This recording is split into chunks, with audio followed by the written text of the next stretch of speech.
Ramadan teman-teman sekalian adalah salah satu dari rukun Islam, berpuasa padanya. Kalau anda bulan Ramadan tidak berubah menjadi baik, kira-kira pertanyaan saya, kapan anda baik?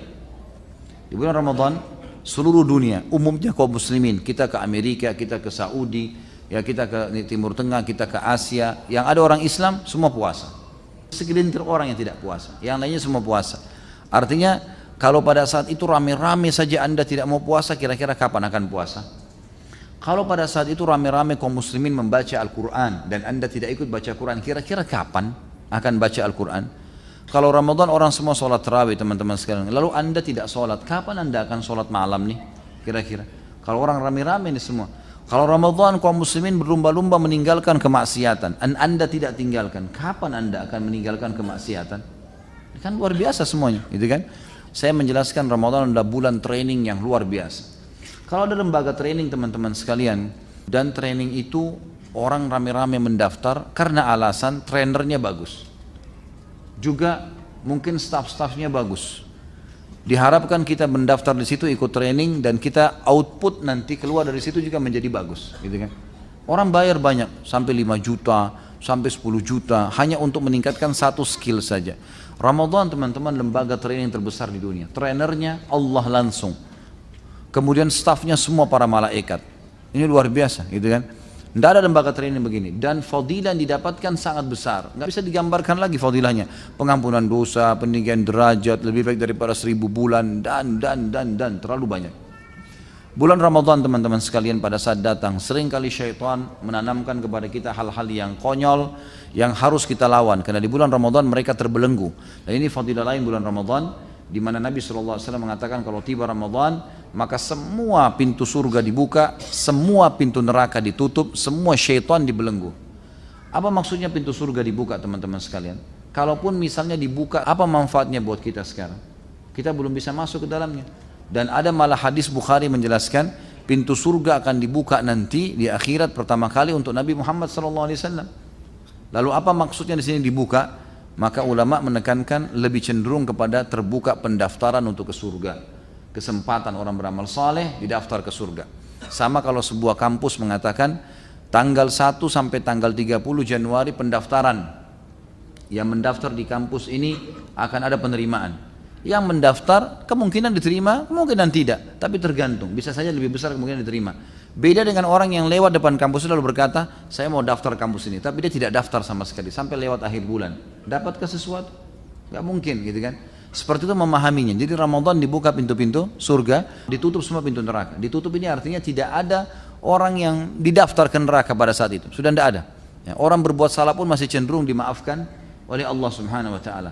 Dan semua syaitan dibelenggu. Tapi ini perlu difahami, ada hadis yang lain berbunyi riwayat Imam Ahmad.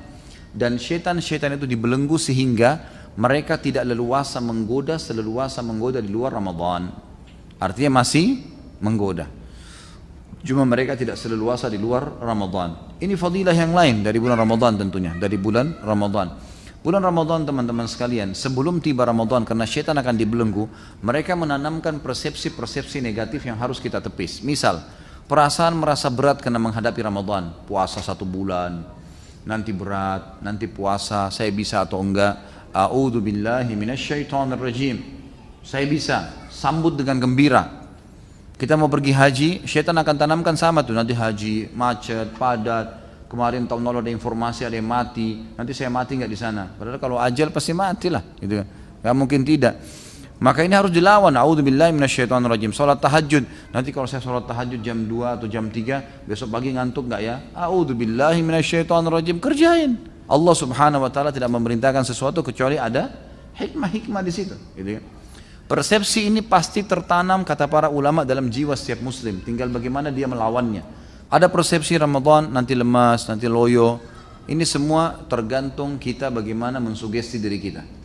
Niat itu teman-teman, kalau bahasa saya pribadi adalah sugesti. Niat adalah sugesti.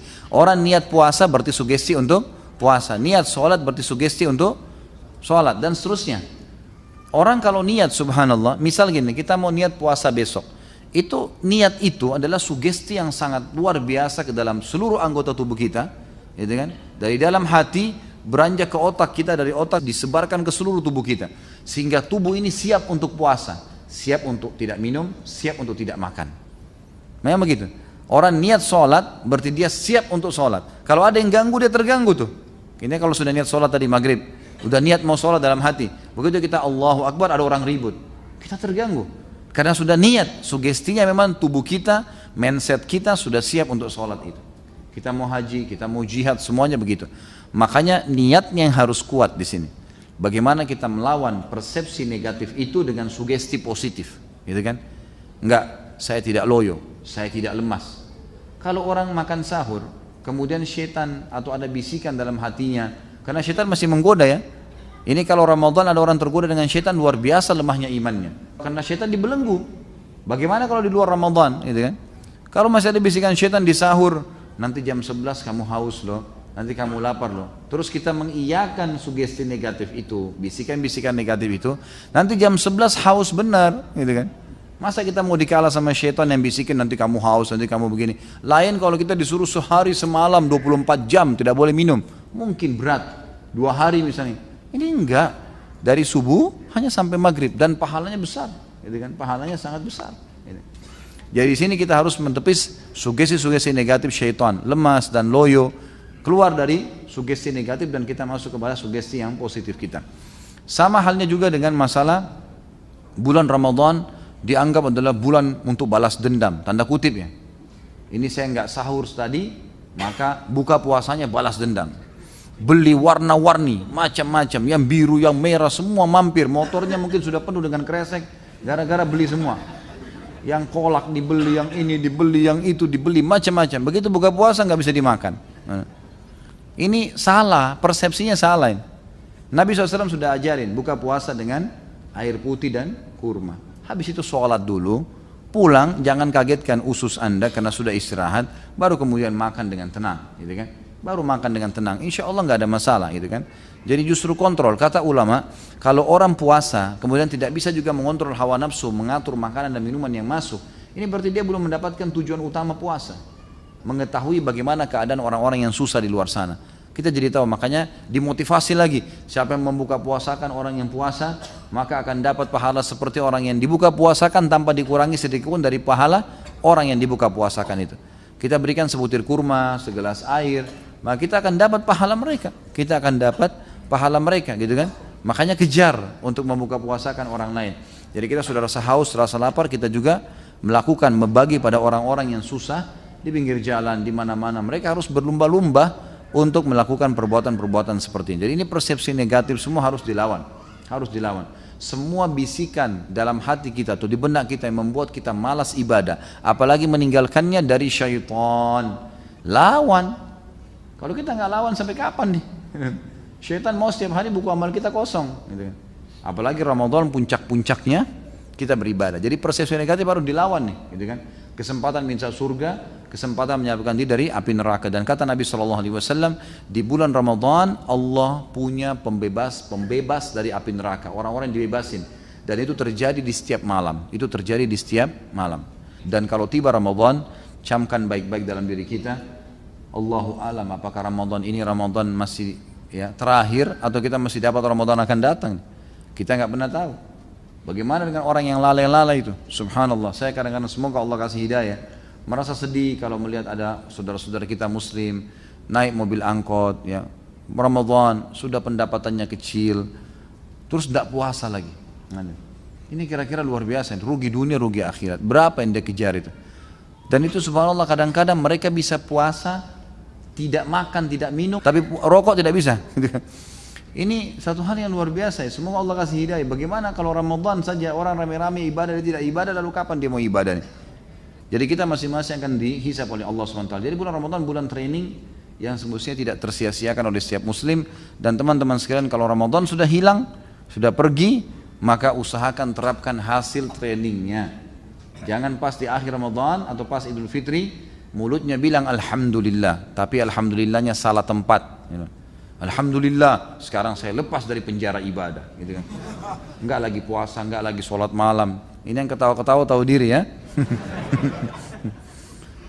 Jadi saya tidak puasa, saya tidak sholat malam lagi, tidak ada lagi. Jadi alhamdulillah seperti ini, alhamdulillah tidak tarawih lagi, alhamdulillah tidak baca Quran lagi, alhamdulillah tidak ke masjid lagi. Ini salah. Buktinya mereka setelah itu betul-betul seperti orang bebas. Subhanallah, saya dapat informasi dari beberapa jemaah saya, kalau mau tiba Ramadan, itu orang-orang yang pacaran pada sepakat tuh, ini Ramadan tidak bisa pacaran nih. Ketemunya nanti habis Idul Fitri. Jadi habis Idul Fitri kembali lagi.